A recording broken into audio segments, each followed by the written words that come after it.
A dry eye is a constellation of different symptoms, and it has a host of different causes. And you need to have a moist eye in order to see. It just has to be perfectly moist with a thin film of tear on it. And I tell people, sometimes that's hard for them to understand, but if you think of how the inside of your mouth has to feel normal, and you think how it feels when it dries out, that's the difference between a normally moist eye and a dry eye. The most common early symptom is people noticing that they have almost a sandy feeling in the eye. They notice the sensation when the eye dries out is as you blink, it almost feels like there's something in the eye. And then, and this is very confusing when you try to explain it to people, but what happens when the eye gets a little bit dry is that the body compensates and starts adding extra tears in. And so people can actually have reflex tearing. People with dry eyes often find they can't tolerate contact lenses, and people who wear contact lenses often find that dry eyes bother them more when they've got the contact lens in than if they're just wearing their glasses. The contact lens, especially a soft contact lens, has to stay hydrated. It has water in it to function. The contact is like a sponge on their eye. It's sort of sucking the moisture out of their eyes. They wear it throughout the day and can create the symptoms of dry eye easily. Environmental factors are a big problem, big underlying cause of dry eye. So, for example, if you're working in an extremely dry environment, your house has forced heat, you notice it's only in the winter that it bothers you because you've got forced heat in the house and it's drying things out. You can certainly try getting a humidifier, trying to optimize the moisture content in the air around you.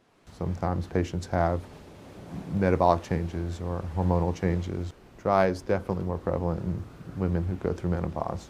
One of the most common things, of course, is systemic diseases. So in people who, for example, have inflammatory disease like rheumatoid arthritis or lupus, many of these people will also get an autoimmune inflammation that damages some of the glands that make components of tears, and they'll have very dry eyes. Another thing is medication.